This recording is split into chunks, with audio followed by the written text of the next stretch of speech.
So let me start at the beginning, which is actually an article by Evelyn Turner in today's USA Today. And from there, we're going to go through Coretta Scott King and then to Elizabeth Warren. Evelyn Turner was a civil rights activist in Alabama in the 1960s. And she just wrote this article for for USA Today. And I just want to share pieces of it with you, if I may. She starts out by saying, the headline is, "I tried to help black people vote. Jeff Sessions tried to put me in jail." While my husband and I were trying to help black people vote in Alabama, Jeff Sessions was trying to put us in jail. Perry County in the 1960s was a hostile place to be black.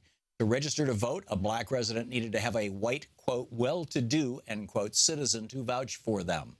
To enter the county courthouse, blacks had to use the back door. And to fight for our basic rights as Americans, we had to gather in the woods because so many black residents were afraid to be seen meeting in town. In 1965, during a peaceful voting rights march in Marion, state troopers beat and shot Jimmy Lee Jackson, an Army veteran who had tried unsuccessfully to register to vote 5 different times. Jackson's killing sparked the first Selma to Montgomery March and Bloody Sunday.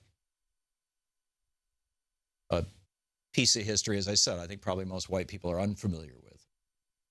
And then she goes on, I'm skipping around in her article here. She goes on and says, in 1985, U.S. Attorney Jeff Sessions indicted me, my husband, and another civil rights worker, Spencer Hogue, on false charges of election fraud for assisting elderly black citizens with absentee voting ballots.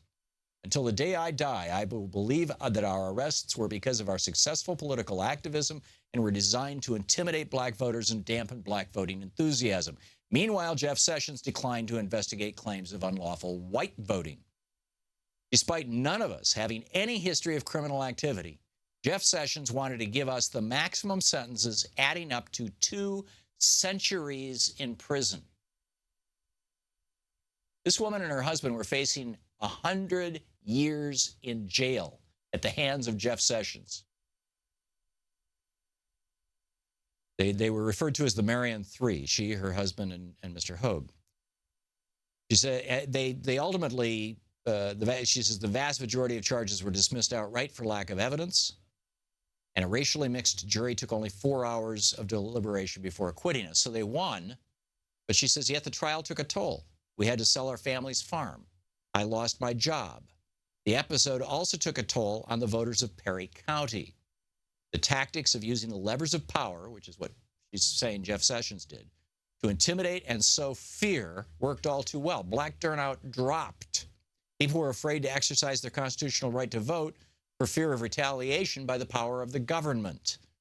This is what Jeff Sessions did as a U.S. attorney. And, she goes on to say, Attorney General is like a whole nother level higher, right? And then we get to the letter in 1986. That was 1965. That was 1985 that Jeff Sessions indicted her and her husband. This is a year later, 1986. Martin Luther King's widow, Coretta Scott King. This is the statement of Coretta Scott King on the nomination of Jefferson Beauregard Sessions for the United States District Court, Southern District of Alabama. And I'll skip around in this, but basically this is what she says. Civil rights leaders, including my husband, that would be the Reverend Dr. Martin Luther King, including my husband and Albert Turner, have fought long, and who was Evelyn's husband. I just read you Evelyn's story. She's now talking about Albert Turner, her husband, who was also facing 100 years in prison for taking absentee ballots to elderly black people who couldn't leave their homes because they were disabled, and letting them fill them out and then transporting those ballots back to the ballot station.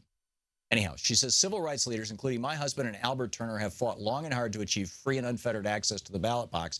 Mr. Sessions has used the awesome power of his office to chill the free exercise of the vote by black citizens in the district he now seeks to serve as a federal judge. Keep in mind, this was 86.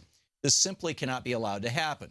Mr. Sessions' conduct as a U.S. attorney, from his politically motivated voting fraud prosecutions to, see, voting fraud, Are you getting deja vu? This was 1986. This was in the middle of the Reagan administration. That Jeff Sessions was prosecuting black people in Alabama for, quote, voting fraud because they were assisting disabled black people to fill out absentee, or to, you know, they were bringing them their absentee ballots and taking them back to, anyhow. And from his politically motivated voting fraud prosecutions to his indifference toward criminal violations of civil rights laws indicates that he lacks the temperament, fairness, and judgment to be a federal judge. The irony of Mr. Sessions' nomination, Coretta Scott King wrote, is that if confirmed, he will be given life tenure for doing what a federal prosecution what the local sheriffs accomplished 20 years ago with clubs and cattle prods. She was referring to the mid-'60s and, you know, the March on Selma and stuff like that. She says the actions taken by Mr. Sessions in regard to the 1984 voting fraud prosecutions represent just one more technique used to intimidate black voters and thus deny them this most precious franchise. The investigations into the absentee voting process were conducted only in the Black Belt counties, where blacks had finally achieved political power in the local government. Whites had been using the absentee process to their advantage for years without incident. Then when blacks, realizing its strength, began to use it with success, criminal investigations were begun. In these investigations, Mr. Sessions, a U.S. attorney, exhibited an eagerness to bring to trial and convict 3 leaders of the Perry County Civic League, including Albert Turner, and I would add his wife, Evelyn, who just wrote this piece for USA Today, which is at the top of their website, by the way.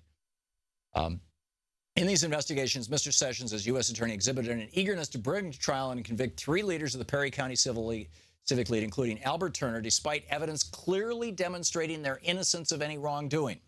Furthermore, in initiating the case, Mr. Sessions ignored allegations of similar behavior by whites, choosing instead to chill the exercise of the franchise, the vote, by blacks, by his misguided investigation. In fact, Mr. Sessions, wrote Coretta Scott King, in fact, Mr. Sessions sought to punish older black civil rights activists, advisors, and colleagues of my husband, Martin Luther King, who had been key figures in the civil rights movement in the 1960s. The only sin they committed was being too successful in gaining votes. Now, that letter that I just shared with you, and it's actually quite a bit longer than that, but those are, I think, the salient parts, or the parts that really help you understand it. That letter, Elizabeth Warren tried to read on the floor of the United States Senate last night. Now, there's a rule, it's called Rule 19, that says that you can't disparage a senator. Now, there's a similar rule in the House of Representatives. Back during the Bush years, in 2004, 2005, right around then, there was a woman representing Atlanta, and I ran out of time this morning to look up her name. I'm sorry I don't remember it, but she was a congresswoman from the Atlanta region, from Georgia. And I wrote a piece basically calling Dick Cheney a fascist. She read it on the floor of the House, and they dragged her off the floor of the House. She came on this program afterwards to talk about it. But it was a very similar thing. So here's what happened last night in the Senate. A person who has exhibited so much hostility to the enforcement of those laws.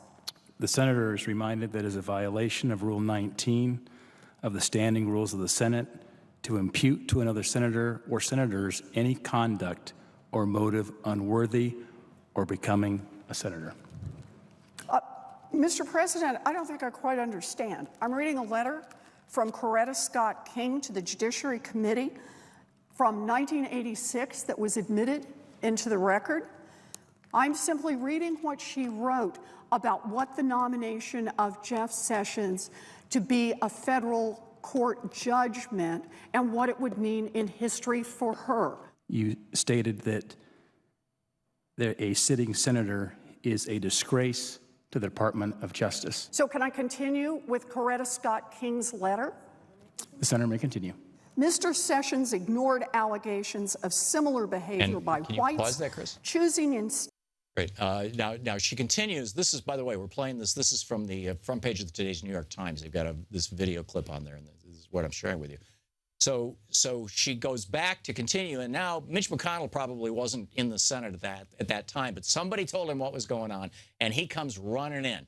And so here comes Mitch McConnell. Back to Senator Warren. Mr. Sessions ignored allegations of similar behavior by whites, choosing instead to chill the exercise of the franchise by blacks by his misguided investigation. Mr. President. They are. Mr. President. The majority Here comes leader. McConnell. The senators impugn the motives and conduct of our colleague from Alabama as warned by the chair.